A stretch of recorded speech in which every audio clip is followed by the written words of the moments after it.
Hello friends, कैसे हैं आप लोग। आज की कहानी बहुत ही इंटरेस्टिंग होने वाली है, तो हमारे साथ अंत तक जरूर बने रहें। शोभा अपने पति नीलेश के अधीनस्थ कर्मचारियों से रिश्वत लेकर उनका प्रमोशन ट्रांसफर आदि कार्य करने के लिए नीलेश को बाध्य करती थी। लेकिन एक दिन वक्त ने उसके साथ ऐसा मजाक किया कि उसके पास अपनी गलती पर सिर्फ पछताने के सिवा और कुछ भी न बचा।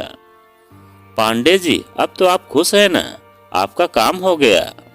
आपका यह काम करवाने के लिए मुझे काफी पापड़ बेलने पड़े। शोभा ने मिठाई का डब्बा पकड़ते हुए कहा। भाभी जी, बस आपकी कृपा है, वरना इस छोटी सी जगह में बच्चों से दूर रहने के कारण मेरा तो दम ही घुट जाता। पांडे जी ने मुस्कुराते हुए बोले।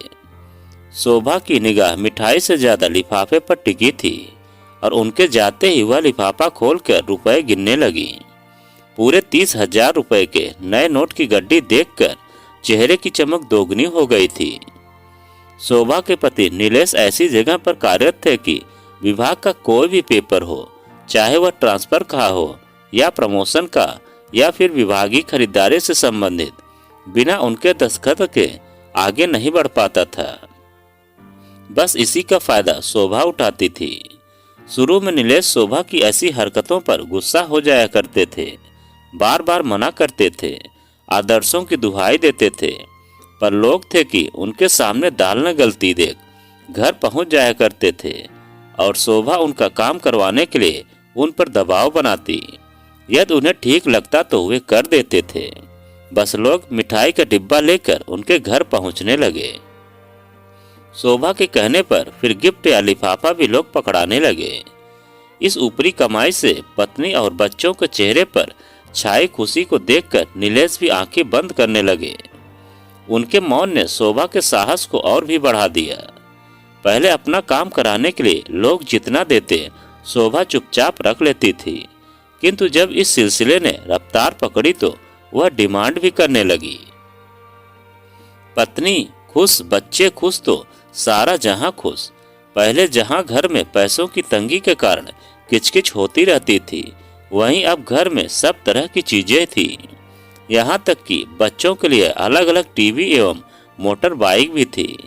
शोभा जब अपनी कीमती साड़ी और गहनों का प्रदर्शन क्लब या किटी पार्टी में करती तो महिलाओं में फुसफुसाहट होती थी, पर किसी का सीधे कुछ भी कहने का साहस नहीं होता था। कभी कोई कुछ बोलता भी तो शोभा तुरंत कहती, अरे इस सब के लिए दिमाग लड़ाना पड़ता है, मेहनत करनी पड़ती है, ऐसे ही कोई नहीं कमा लेता है। कहते हैं लत किसी भी चीज की अच्छी नहीं होती, और जब यही लत अति में बदल जाती है तो दिमाग फिरने लगता है। यही शोभा के साथ हुआ। पहले तो जो जितना दे जाता वह थोड़ी ना नुकुर के बाद रख लेती थी, लेकिन अब काम के महत्व को समझते हुए नजराने की रकम भी बढ़ाने लगी थी। शोभा की समझ में यह भी आ गया कि आज सभी को जल्दी है तथा सभी एक दूसरे को पछाड़कर आगे भी बढ़ना चाहते हैं, और इसी का फायदा शोभा उठाती थी। कंपनी को अपने स्टाफ के लिए कुछ नियुक्तियां करनी थी। नीलेश उस कमेटी के प्रमुख थे। जैसा कि हमेशा से होता आया था कि मेरिट चाहे जो हो, जो चढ़ावा दे देता था उसे नियुक्ति पत्र मिल जाता था तथा अन्य को कोई न कोई कमी बताकर लटकाए रखा जाता था। एक जागरूक प्रत्याशी ने इस धांधली की सूचना सीबीआई को दे दी और उन्होंने उस प्रत्याशी के साथ मिलकर अपनी योजना को अंजाम दे दिया। वह प्रत्याशी मिठाई का डिब्बा लेकर नीलेश के घर गया। उस दिन शोभा कहीं बाहर गई हुई थी, अतः दरवाजा नीलेश ने ही खोला। उसने उन्हें अभिवादन कर मिठाई का डब्बा पकड़ाया और कहा, सर सेवा का मौका दें। क्या काम है? नीलेश ने प्रश्नवाचक नजर से उसे देखते हुए पूछा। सर मैंने इंटरव्यू दिया था। तो क्या तुम्हारा चयन हो गया है? जी हाँ सर, पर नियुक्ति पत्र अभी तक नहीं मिला है। कल ऑफिस में आकर मिल लेना, तुम्हारा काम हो जाएगा। धन्यवाद सर। लिफाफा खोल कर तो देखिए, इतने बहुत है या कुछ और का इंतजाम करूं? अरे इसकी क्या जरूरत थी, जितना भी है ठीक है। नीलेश ने थोड़ा झिझक कर कहा, क्योंकि उनके लिए यह पहला मौका था।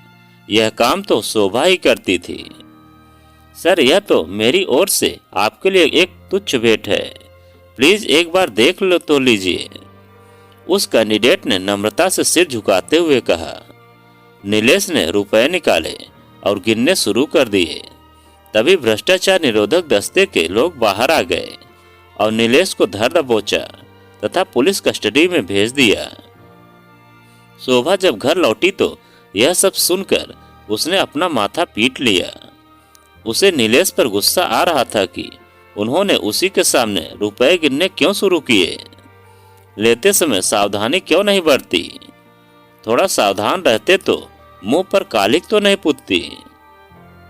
लोग तो करोड़ों रुपए का वारा न्यारा करते हैं पर फिर भी नहीं पकड़े जाते, और यहाँ कुछ हजारों रुपए के लिए नौकरी और इज्जत दोनों जाती रही। इच्छाएं इस तरह उसका मान मर्दन करेगी यह उसने सोचा भी नहीं था। जान पहचान के लोग अब बेगाने हो गए थे। वास्तव में वह स्वयं सबसे कतराने लगी थी। सब उसकी अपनी वजह से हुआ था। नीलेश तो सीधे सीधे काम से काम रखने वाले थे, पर उसकी आकांक्षाओं के असीमित आकाश की वजह से नीलेश को यह दिन देखना पड़ा है। शोभा ने यह सोचकर कि पैसे से सब कुछ संभव है, शहर का नामी वकील किया, पर उसने शोभा से पहले ही कह दिया, मैडम, मैं आपको भुलावे में नहीं रखना चाहता। आपके पति रंगे हाथों पकड़े गए हैं, अतः केस कमजोर है, पर हाँ, मैं अपनी ओर से पूरी कोशिश करूंगा। नीलेश अलग से परेशान थे, क्योंकि उनकी तबीयत ठीक नहीं चल रही थी। आश्चर्य तो शोभा को तब होता था जब उसके पति अपने पति मिलने के लिए ही नजराना चुकाना पड़ता था। तो क्या सारा तंत्र ही भ्रष्ट है? अगर यह सच है तो यह सब दिखावा किसके लिए? अपने वकील को यह बात बताई तो वह बोला, मैडम, आज के दौर में बहुत कम लोग ईमानदार रह गए हैं। जो ईमानदार है उन्हें भी हमारी व्यवस्था चैन से नहीं रहने देती। आप जिन लोगों की बात कर रही हैं वे भी कहीं नौकरी कर रहे हैं, उन्हें भी अपनी नौकरी बचाने के लिए कुछ मामले चाहिए। अब उसमें कौन सा मुर्गा फंसता है यह व्यक्ति की असावधानी पर निर्भर है। उधर नीलेश सोच रहे थे कि नौकरी गई तो गई, पूरे जीवन पर एक कलंक अलग से लग गया। जिन बीवी बच्चों के लिए मैंने यह रास्ता चुना वही उसे अब दोष देने लगे हैं। शोभा तो चेहरे पर जुझलाहट लिए मिलने आ भी रही थी, पर बच्चे तो उनसे मिलने तक नहीं आए। क्या सारा दोष उन्हीं का है? कितने अच्छे दिन थे जब शोभा के साथ विवाह करके वह इस शहर में आए थे। ऑफिस जाते समय शोभा उनसे शाम को जल्दी आने का वादा ले लिया करती थी। दोनों की शामें कहीं बाहर घूमने या सिनेमा देखने में गुजरती थी।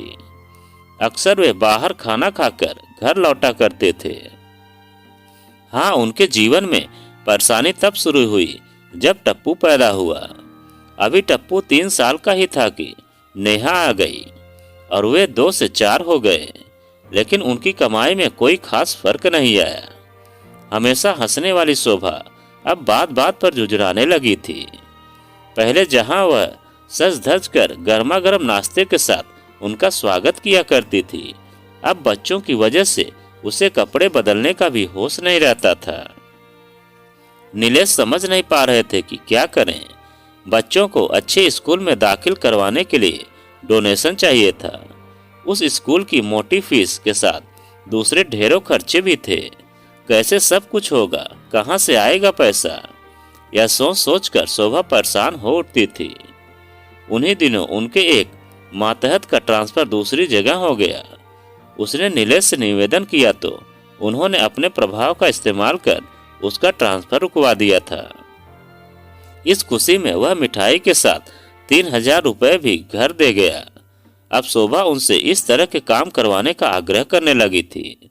शुरू में तो वह झिझके भी, पर धीरे धीरे झिझक दूर होती गई और वह भी अभ्यस्त हो गए थे। ऊपर की कमाई के पैसों से शोभा के चेहरे पर आई चमक उन्हें सुकून पहुंचा जाती थी। साथ ही बच्चों की जरूरतें भी पूरी होने लगी थी। खूब धूमधाम से उन्होंने पिछले साल ही नेहा का विवाह किया था। टप्पू भी इसी वर्ष इंजीनियरिंग कर जॉब में लगा है। अच्छी भली जिंदगी चल रही थी कि एकाएक वर्षों की मेहनत पर ग्रहण लग गया।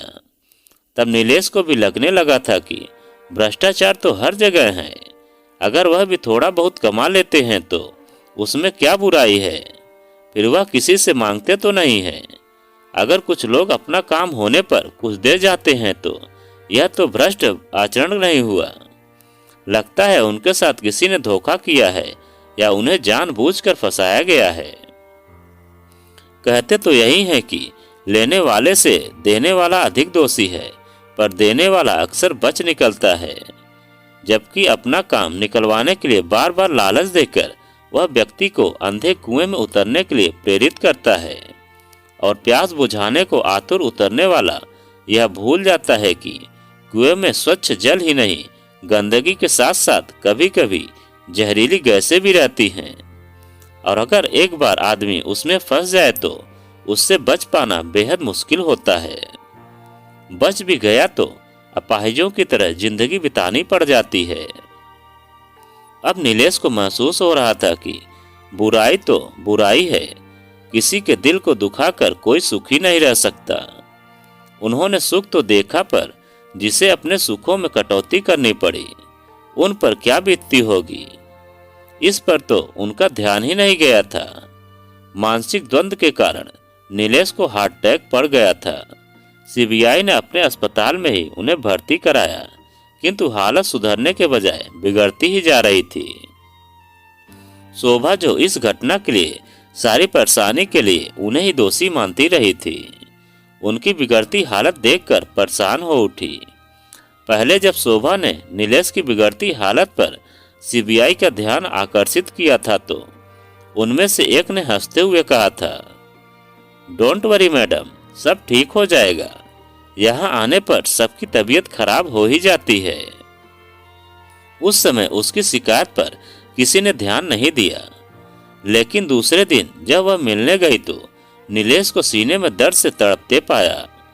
शोभा से रहा नहीं गया और वह सीबीआई के सीनियर ऑफिसर के केबिन में दंदनाती हुई घुस गई तथा गुस्से में बोली, आपकी कस्टडी में अगर नीलेश की मौत हो गई तो लापरवाही के लिए मैं आपको छोड़ूंगी नहीं।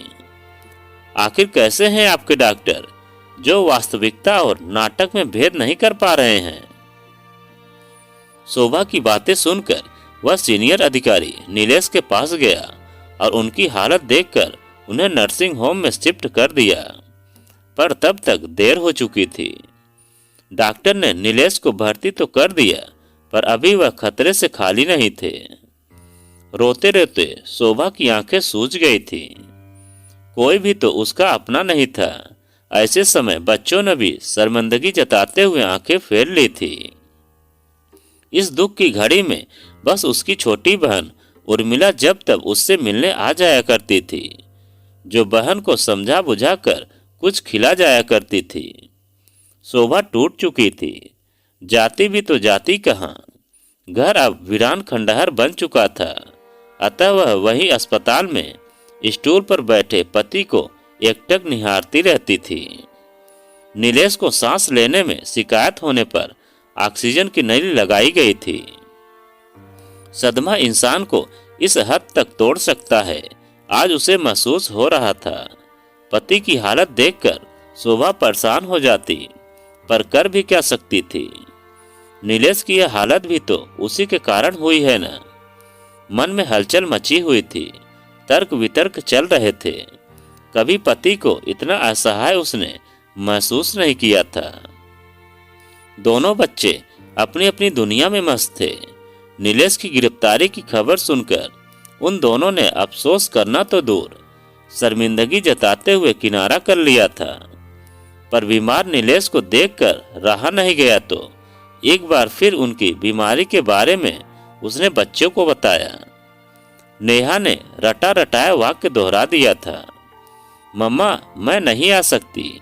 डैड की वजह से मैं घर के सदस्यों से नजर नहीं मिला पा रही हूँ। आखिर डैड को ऐसा करने की क्या आवश्यकता थी। आना तो दूर, कुछ ऐसी ही प्रतिक्रिया टप्पू की भी थी। शोभा समझ नहीं पा रही थी कि क्या करें। बच्चों के मन में पिता के प्रति बनी छवि ध्वस्त हो गई थी, पर वह नहीं जानते थे कि पिता के इतने कम वेतन में तो उनकी सुरक्षा की तरह ही नित्य बढ़ती जरूरतें व इच्छाएं पूरी नहीं हो सकती थी। शोभा को अपनी कोख से जन्मी संतानों से नफरत होने लगी थी। कितने स्वार्थी हो गए हैं दोनों। पिता तो पिता, उन्हें माँ की भी चिंता नहीं रही। उस माँ की जिसने उनके अरमानों को पूरा करने के लिए हर संभव प्रयास किए, उन्हीं के लिए गलत रास्ता अपनाया, हर सुख सुविधा दी, अच्छे से अच्छे स्कूल में शिक्षा दिलवाई, धूमधाम से विवाह किया, यहाँ तक कि दहेज में नेहा को जब कार दी थी तब तो उसने नहीं पूछा कि मम्मा इतना सब कैसे कर पा रही हो, तुम बच्चों को क्यों देश दे रही हो शोभा। उनके मन ने उससे पूछा, क्योंकि तो वही किया जिसके वह आदी रहे थे। जैसे माहौल में तुमने उन्हें पाला वैसे ही वह बनते गए। क्या तुमने कभी किसी कमी का एहसास उन्हें कराया, तंगी में रहने की शिक्षा दी। नीलेश तो आदर्शवादी रहे थे, चोरी छिपे किए तुम्हारे काम से नाराज भी हुए थे। तब तो तुम ही कहा करती थी कि मैं सिर्फ वेतन में घर का खर्च नहीं चला सकती। तुम तो कुछ कर नहीं रहे हो, जो भी कर रही हूँ वह मैं कर रही हूँ, और हम मांग कर तो नहीं रहे। अगर थोड़ा बहुत कोई अपनी खुशी से दे जाता है तो आपको बुरा क्यों लगता है। अपनी अंतरात्मा की आवाज सुन वह बोल पड़ी, पर मैं ऐसा नहीं चाहती थी। ठीक है, तुम ऐसा नहीं चाहती थी, पर क्या तुम्हें पता नहीं था कि जो जैसा करता है उसका फल उसे भुगतना ही पड़ता है। अपनी आत्मा के साथ हुए वाद विवाद से अब शोभा को एहसास हो गया था कि उसी ने बुराई को प्रश्रय दिया था। नीलेश के विरोध करने पर तकरार होती, पर अंतः जीत उसकी ही होती थी। नीलेश चुप हो जाते, फिर घर में खुशी के माहौल को देखकर वह भी उसी के रंग में रंगते गए। अगर नीलेश को मजबूर नहीं करती, उनकी सीमित आय में ही घर चलाती और बच्चों को भी वैसी शिक्षा देती तो आज नीलेश का यह हाल न होता। कहीं न कहीं नीलेश के इस हाल के लिए वही दोषी है। नीलेश ने उसकी खातिर बुराई का मुखौटा तो पहन लिया था, पर शायद मन के अंदर की अच्छाई को मार नहीं पाए थे। तभी तो अपनी चीचा लेदर सह नहीं पाए और बीमार पड़ गए। पर अब पछताए होत क्या जब चिड़िया चुग गई खेत। नीलेश की हिचकी ने उसके मन में चल रहे अंधड़ को रोका। उन्हें तड़पते देखकर वह डॉक्टर को बुलाने भागी, और जब तक डॉक्टर आए तब तक सब समाप्त हो चुका था। उसकी आकांक्षाओं के आकाश ने उसका घर संसार उजाड़ दिया था। खबर सुनकर उर्मिला भागी भागी आई और उसे देखते ही शोभा चित्कार कर उठी। नीलेश की मौत के लिए मैं ही दोषी हूँ, मैं ही उनकी हत्यारन हूँ। नीलेश निर्दोष थे, मेरी गलती की सजा उन्हें मिली। शोभा का मर्म भेदी प्रलाप सुनकर उर्मिला समझ नहीं पा रही थी कि कैसे उसे संभाले। सच्चाई का एहसास एक न एक दिन सबको जरूर होता है, पर यहाँ देर हो गई थी, वह भी बहुत देर हो गई थी। तो दोस्तों, यह कहानी आपको कैसी लगी कमेंट में लिखकर हमें ज़रूर बताएं। और आप अगर हमारे चैनल पर नए हैं तो प्लीज़ चैनल को सब्सक्राइब करें और वीडियो को एक लाइक ज़रूर करें।